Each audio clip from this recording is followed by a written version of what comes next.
सदियों तक शांत रही अयोध्या में राम का महापर्व हो रहा है।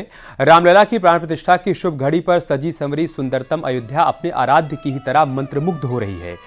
लेकिन कुछ ही अंतराल में ये आमूलचूल परिवर्तन कैसे आया, अयोध्या के कायाकल्प का अभियान कैसे चला, किसने इस जीर्णोद्धार की कमान संभाली, अयोध्या को उसके वैभव लौटाने के लिए कितना श्रम किया गया, कितने अविश्वसनीय कार्य हुए और क्या है अयोध्या के पुनरुद्धार के जरिए गुरुओं को दक्षिणा दी गई है, वो कथा जिसका सीधा संबंध मुख्यमंत्री योगी आदित्यनाथ और गोरखनाथ मठ के गुरुओं से जुड़ी हुई है।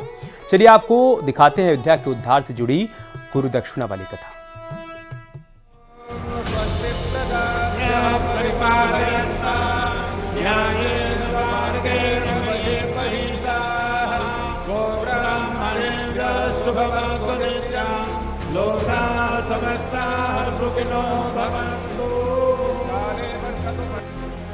प्रतिज्ञा और शपथ का स्वर राम है।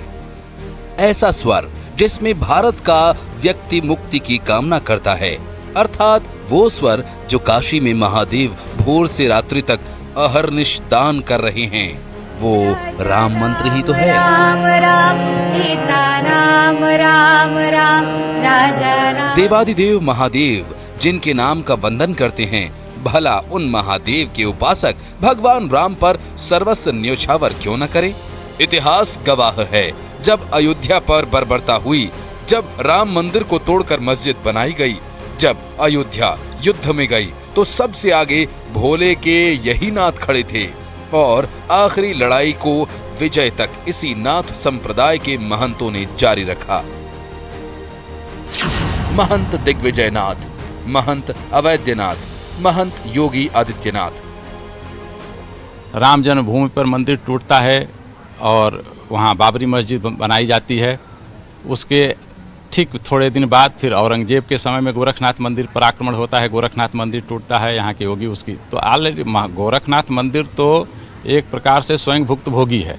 ऐसे में गोरखनाथ मंदिर के पीठाधीश्वरों ने अपने मंदिर की सुरक्षा के साथ साथ राम जन्मभूमि पर भी राम जन्मभूमि के मंदिर के पुनरुद्धार के लिए शुरू से उन्होंने वो संघर्ष किया है। लेकिन हमारे पास जो आंकड़े मिलते हैं, जो डेटा है, वो महंत गोपाल नाथ जी के बाद मिलने लगता है।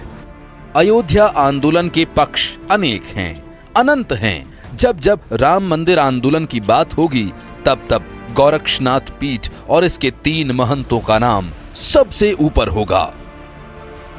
श्री राम मंदिर आंदोलन में महंत दिग्विजयनाथ की बड़ी भूमिका रही है। 1949 में दिसंबर के महीने में जब श्री राम जन्मभूमि पे जो कथा का आयोजन किया गया था, उसका नेतृत्व खुद महंत दिग्विजयनाथ जी महाराज ने किया था और वो 1 सप्ताह तक चला था। 22 और 23 दिसंबर की रात में जब वहां पे भगवान श्री राम का प्रकटोत्सव हुआ था, तो उस दौरान भी महंत दिग्विजयनाथ जी महाराज वहां पे मौजूद थे। जब कभी आंदोलन के सृजन पक्ष को केंद्र में रखकर ये सवाल पूछा जाएगा कि पहली पहल किसने की, कब की, उसका स्वरूप क्या था, तो सबसे पहले रामलला प्रकट की वो रात और महंत दिग्विजयनाथ याद आएंगे। महंत अवैधनाथ का चलाया वो पहला फावड़ा याद आएगा। दिल्ली में हुई धर्म संसद की अगुवाई करते महंत अवैधनाथ याद किए जाएंगे। साल 2003 में विराट हिंदू सभा को उनका बल याद दिलाते हुए योगी आदित्यनाथ याद किए जाएंगे। दिग्विजयनाथ जी महाराज 1967 में जाते हैं, महंत अवैधनाथ जी महाराज उनके पट शिष्य हैं, उनके उत्तराधिकारी होते हैं। 1984 के आसपास फिर इस पूरे अभियान को संगठित किया जाता है। राष्ट्रीय स्वयंसेवक संघ और देश के साधु सन्यासी मिलकर के इस पूरे अभियान को पर एक नया संगठन शुरू करते हैं। राम जन्मभूमि मुख्य यज्ञ समिति का गठन होता है और महंत अवैधनाथ जी महाराज सर्वसम्मत से उसके अध्यक्ष बनते हैं। तो वहाँ से लेकर और उस विवादित ढांचा के गिरने तक महंत अवैधनाथ जी महाराज उस आंदोलन के अगुवा हैं।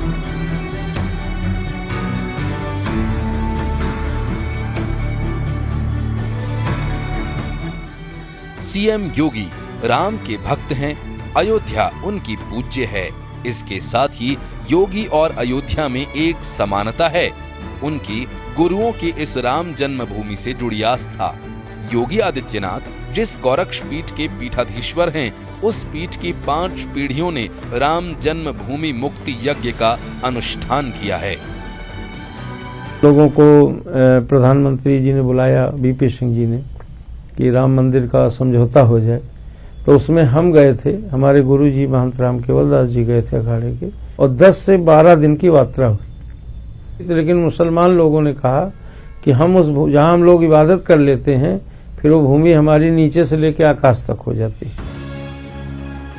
अयोध्या और गोरक्षपीठ मंदिर का रिश्ता साल 1855 से भी पुराना है, जब महंत गोपाल नाथ महाराज ने हिंदू मुस्लिम दोनों पक्षों की बात कर मुद्दे को हल करने की कोशिश की।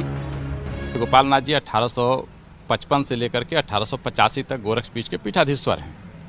उस समय में ये उल्लेख है कि यहाँ के मुस्लिम समाज के साथ वो बातचीत कर रहे थे, लगभग मामला समझौते पर था, लेकिन ब्रिटिश शासक नहीं ये चाहते थे कि इस प्रकार की कोई एकता का कोई अभियान चले। गोपाल नाथ जी जयपुर नरेश के हस्तक्षेप से फांसी से बचे।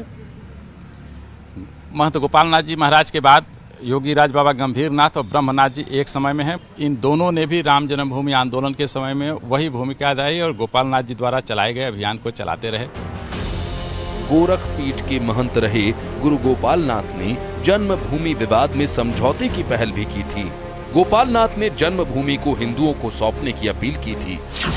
साल 1850 और 60 के दरमियान महंत गोपाल नाथ जी महाराज ने राम जन्मभूमि का विवाद सुलझाने की पहल की। महंत गोपाल नाथ ने तब के अगुआ रहे आमिर अली और बाबा रामचरण दास को समझौते के लिए मना लिया था।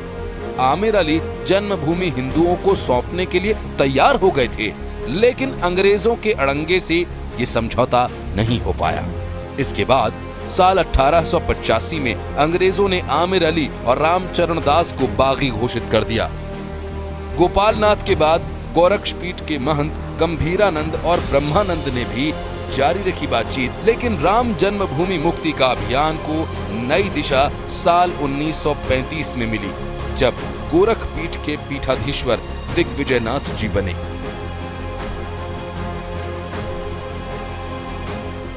सीएम योगी के दादा गुरु महंत दिग्विजयनाथ ने राम मंदिर की मांग तब की थी जब देश में धर्मनिरपेक्षता का नारा बुलंद किया जाता था।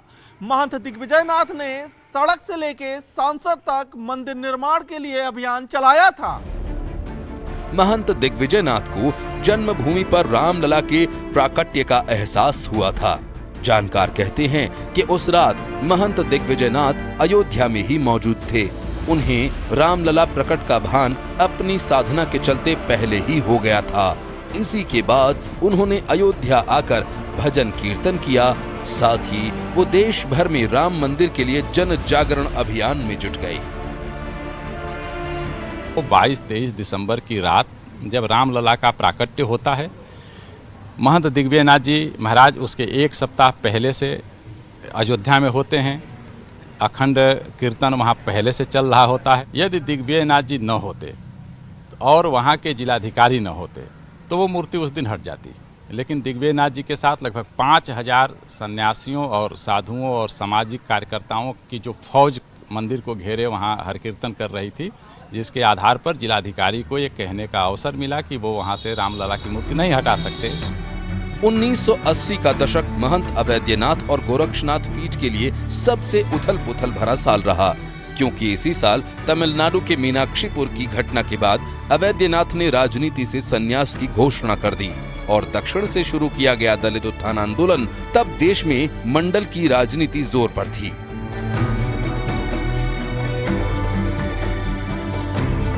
परंपरागत रूप से गोरक्षपीठ को शैव पीठ माना जाता है, शिवावतारी गुरु गोरक्षनाथ कहे जाते हैं, पर अपने बहुत सारे कामों की वजह से महंत अवैद्यनाथ जी की सभी वैष्णवों में भी, शाक्त में भी, सब में बड़ी अच्छी छवि थी और बहुत धर्माचार्यों का उनको समर्थन प्राप्त था। और ख़ास तौर पर जो उनका एक बड़ा काम था, जो उन्होंने मीनाक्षीपुरम मंदिर में का जो मामला था, और जब उन्होंने पहली बार ये कहा कि साहब दलितों को भी मंदिर में प्रवेश करने के लिए एक बड़ी लड़ाई लड़ी, सहभोज आयोजित किए, दलितों के साथ भोजन करने के लिए और अस्पृश्यता दूर करने का उनका इतना बड़ा कंट्रीब्यूशन था कि इसके चलते वो एक स्वाभाविक चयन थे। महंत दिग्विजयनाथ के उत्तराधिकारी अवैधनाथ ने साल 1984 में राम मंदिर आंदोलन को देशव्यापी बनाया। अब देश में राम के नाम की गूंज तेज हो गई थी।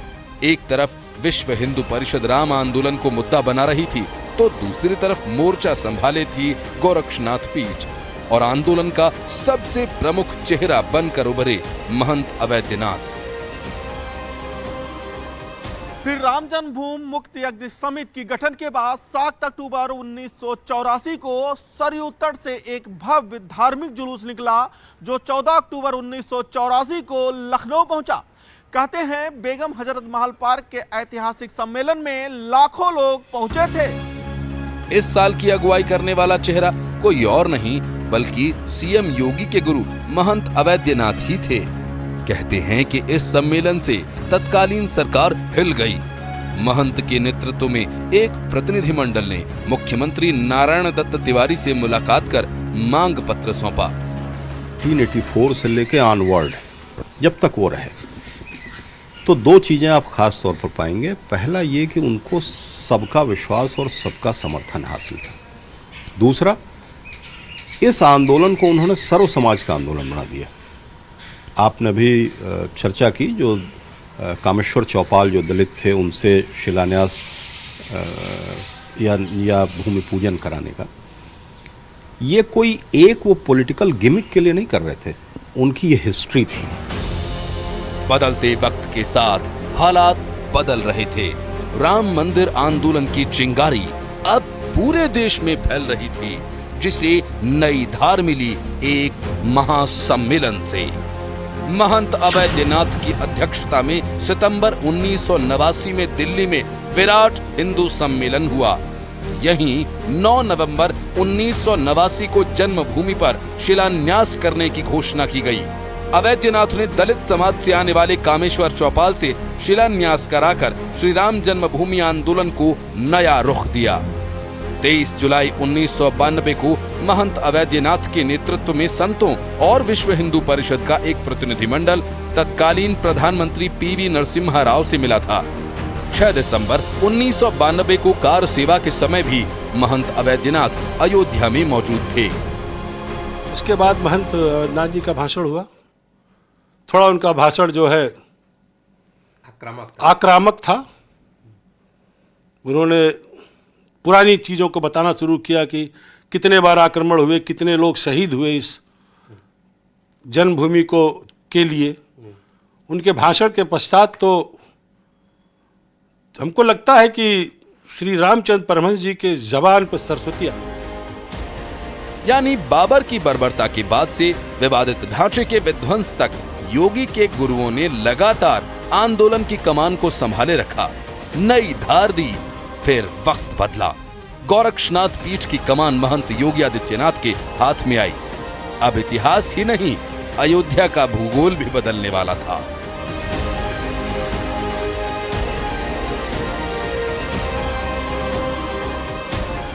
ये लगभग 4 पीढ़ी तो यहाँ तक लगातार लड़ते हुए ने 4 पीढ़ी और 5 पीठाधीश्वर लड़ रहे थे, संघर्ष कर रहे थे, राम जन्मभूमि अभियान को एक सीमा तक पहुँचा रहे थे। और ढांचा गिरने के बाद अब केवल हिस्सा था उस पर मंदिर बनना। उस मंदिर के बनने के साथ न्यायालय का निर्णय और मंदिर का निर्माण, ये अवैधनाथ जी महाराज के अभियान का अगला हिस्सा था, जिसमें वो एक कहते हुए यहाँ से इस परलोक गमन किए कि उनके जीवन की अंतिम इच्छा है कि भगवान श्री राम के जन्मभूमि पर मंदिर बने, जिसे उनके पट शिष्य योगी आदित्यनाथ जी महाराज पूरा कर रहे हैं। योगी के अयोध्या संकल्प की शुरुआत यूं तो 15 फरवरी 1994 में मठ के उत्तराधिकारी बनते ही शुरू हो गई थी, लेकिन गोरखपुर में 2002 और 2006 में अंतर्राष्ट्रीय स्तर के विराट हिंदू संगम का आयोजन इस दिशा में मील का पत्थर साबित हुआ।